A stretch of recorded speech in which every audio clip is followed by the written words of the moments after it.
ஏன் இந்த அப்பாவி ஏழைகளே குறி வச்சு கொள்றீங்க? கேட்டா கோர்ட் ஆர்டர் போட்டிருக்கு, இடிக்கிறேன்னு சொல்றீங்க, இடத்த எடுக்கிறேன்றீங்க. என்ன நியாயம்? நான் கேட்கிற கேள்வி பதில் சொல்லுங்க. எல்லா அரசியல்வாதிகள் தான், எல்லா அரசாங்கத்துக்கு தான் நான் கேட்கிறேன். அந்த ஏரி இடத்துல வீடு கட்டும் போது நீ கட்டக்கூடாதுன்னு தடுத்திருந்தால் இன்னைக்கு அவங்க கட்டியிருப்பாங்களா? அது வைத்த வாயை கட்டி கஷ்டப்பட்டு 100 200 சேர்த்து 300 500 சேர்த்து அதாவது சாப்பிடாமையும் கஷ்டப்பட்டு ஒரு வீடை கட்டி வச்சா நீ ஏரி இடம் கோர்ட் ஆர்டர் போட்டு சொல்லி இடிக்கணும்னு நீ சொல்றியே, எந்த விதத்துல நியாயம்?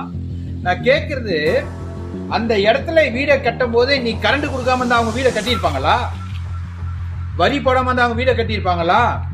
இல்ல இது புறம்போக்கு இடம், ஏரி இடம், நீங்க இங்க கட்டவே கூடாது நீ தடை பண்ணி தான் அவங்க கட்டியிருப்பாங்களா?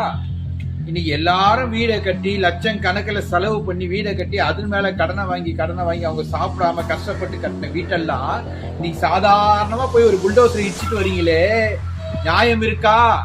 அரசு அதிகாரிகளே, நீதிமன்றங்களே, நீதித்துறையே, நான் உங்களே தான் சேர்த்து கேட்கிறேன்.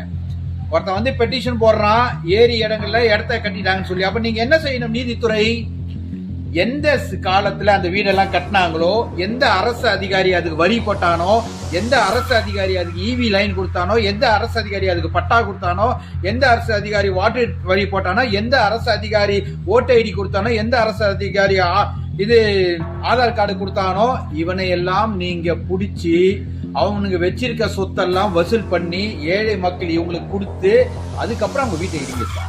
இதான நியாயம்? இதான தர்மம்? இந்தியா ஜனநாயக நாட்டுல தானே இருக்கோம். நீதிமன்றம் சொல்லிச்சு இடிக்கிறோம், நீதிமன்றம் சொல்லிச்சுன்னா யார் இங்க இடம் கட்ட அலர்ட் பண்ணது?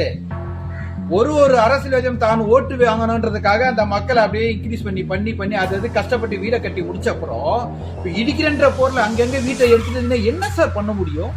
எங்க சார் போவாங்க அவங்களாம்? நியாய தர்மம் இல்லையா? நான் கேக்குறேன், நியாய தர்மம் இல்லையா? உங்க வீட்டை இடிச்சு உங்களை நடு ரோட்ல நிக்க வச்சா நீங்க ஏத்துப்பீங்களா? உங்களுக்கு மனசாட்சி இருக்கா? அரசு அதிகாரிகளே, அரசாங்கமே, நீதிமன்றமே, உங்களுக்கு மனசாட்சி இருக்கா? தயவு செய்து உங்களுக்கு எல்லாம் மனசாட்சின்னு ஒண்ணு இருந்தா இதை மறுசீலனை பண்ணி, சரியா, தயவு செய்து அந்த ஏழை மக்களை காப்பாற்றுறது என்னோட வேண்டுகோள். ரொம்ப நன்றி.